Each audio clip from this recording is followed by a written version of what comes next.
your kind words. Honorable Raksha Rajyamantri, Shri Subhash Bhambre sir, Guest of Honor, Honorable Minister for IT, Industries, Municipal Administration, K.T. Rama Rao Garu, distinguished guests, Lieutenant General Satish Dua, Chief of Integrated Defense Staff, Dr. Christopher, Secretary, Chairman DRDO, Dr. G. Satish Reddy, Scientific Advisor to Raksha Mantri, Alka ma'am, Tessie Thomas ma'am,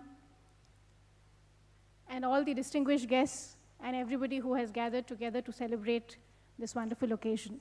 My warm greetings to all of you on the occasion of International Women's Day. It's a proud privilege to be in DRDO today. This is the institution which is the backbone of India's strategic military research, an institution that allows us to boast of a place in select nations with ICBM capabilities, an institution that helps us to stay non-aligned in an extremely geopolitically sensitive world that we live in today, and of course, the institution that has always helped us to maintain operational dominance and battleworthiness every time this nation has gone to war. I salute all of you, the scientists, the technical advisors, the non-technical staff who make up this great organization. So when Tessie ma'am asked me to join all of you today, I was wondering what I should talk to you about. Thought to myself, these are scientists, highly qualified people who have dedicated their life to a very serious task, science and technology, R&D. I'm sure a task which means that every other priority in their life takes a backseat. Men and women, irrespective of their caste, their religion, their upbringing, their gender, come together, work in tandem, and achieve something which is bigger than their individual name and fame. They contribute to the nation-building cause, to its security concerns. And for this, to my mind, is what makes great organizations. As we move towards a more equal and humanist world, I repeat, not a feminist one, but an equal and humanist world, we must begin to realize and recognize that leadership and competence has no gender. I'm sure all the women out here will agree with me that our mothers and grandmoms have put us on a very strong platform. They, during their time, would have fought very pitched battles for issues that we take for granted today. The right to want to study, the right to want to work, the right to want to marry someone of their choice, and sometimes even the right to want to take decisions on behalf of their children who they brought into the world. So they have given us a strong legacy, and I think it's up to us to internalize the revolution and take it in the right way forward. I truly believe that the world is ready for us. The question is, are we ready? Do we have the skills, do we have the competencies to truly deserve a rightful place in the workforce? When young administrators joined the service, I say young because in spite of all the kind observations made, I'm not so young anymore, I'm almost 40, and young administrators do ask me nowadays as to what I think are the attributes of a good officer. So I often try to tell them in simple words that one must begin by trying to lead the self. That's a very difficult task. It means having commitment to your goal, to what you want to contribute to your chosen field of work, to have a long-term vision of where you want to see yourself. And that involves consistency of thought.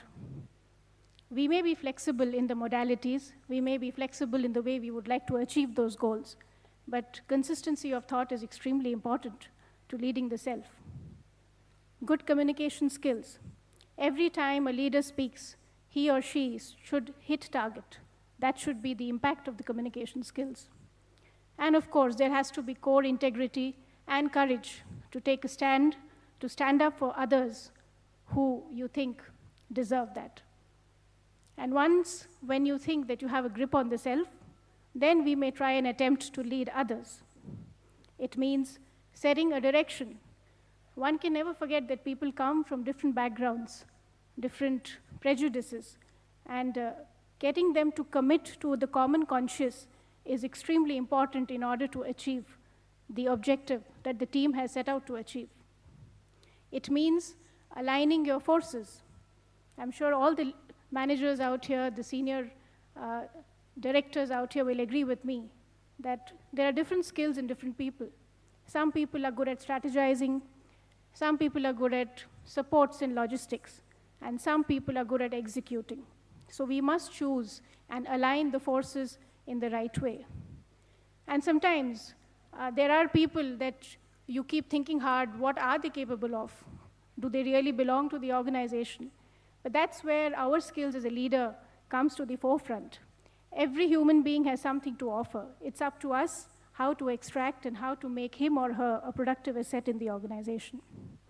And I think beyond this, I will not try to decode leadership for you, especially in the presence of K.T. Ramarao Garu, who is a very visionary and young leader and who will, I'm sure, enlighten us more on leadership when he speaks. So is it that easy? Is it that easy, ladies out here? We learn to lead ourselves, lead others, and are we assured a sure shot success in our careers? It's not easy. Very true.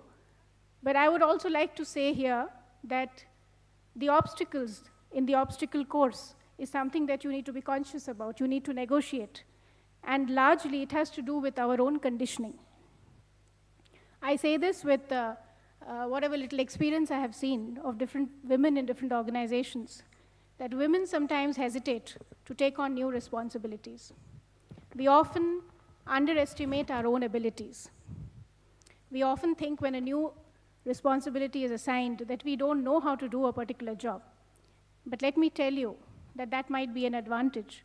Learning to do it your way, going away from the beaten track, may actually yield better results. So never be afraid to take on new responsibilities.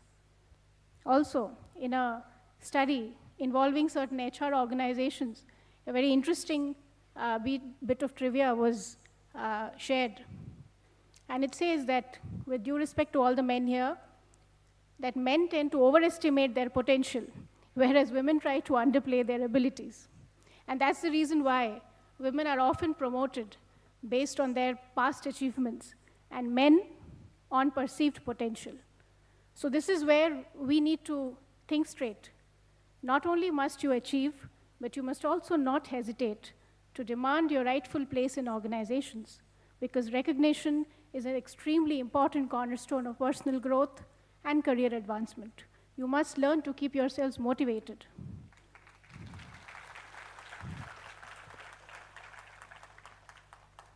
And the third obstacle, which across the world is the most challenging one. I'm sure all the ladies out here would agree with me that the biological clock and the career clock are in absolute conflict with each other. That is the age when a woman is expected to have a family, to look after young children, and sometimes take on the responsibility of aging parents. It's also the time when organizations decide to either have you in or write you off. So that is something which we need to challenge ourselves with. And the only thing that I can say here is that by all means, when you need to take those decisions of raising the family, of taking a break, please do so. But don't leave mentally till you actually leave on that particular day. Be in your job, be consciously focused till the day that you're actually working. And when you are done with those responsibilities, don't forget to come back and join the workforce. We often complain that there are not enough women at the top, not enough leaders, not enough CEOs, not enough policymakers. The fact of the matter is that not enough women stay in the workforce to be able to reach those positions. So you must motivate yourselves to come back and let the job be interesting enough to hold your attention.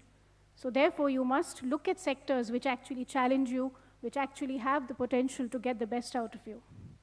And here I think the role of policymakers, leaders, is extremely important. We must create the ethos and the ecosystem where women feel motivated to come back and contribute and grow. Again, a small snippet I'm sharing. I'm told in the Scandinavian countries, when an HR team looks at the promotion eligibilities of men and women, they often look at whether a man has availed his paternity leave. And if he hasn't, then eyebrows are raised. Well, I hope the day is not far when in India too, we have similar ecosystems in place where it is recognized and accepted that men and women have to share life's responsibilities equally, and that it should be a given.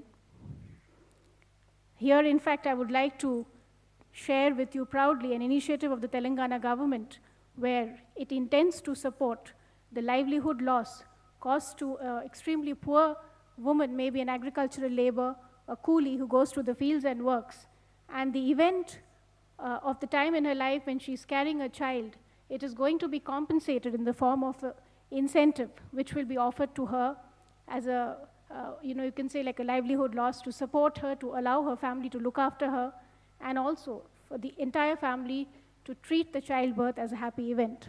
It is going to be launched from April, and it will also cover critical events like immunization of the child, safe delivery for the mother, and other certain social indices which are extremely of concern to the world in general.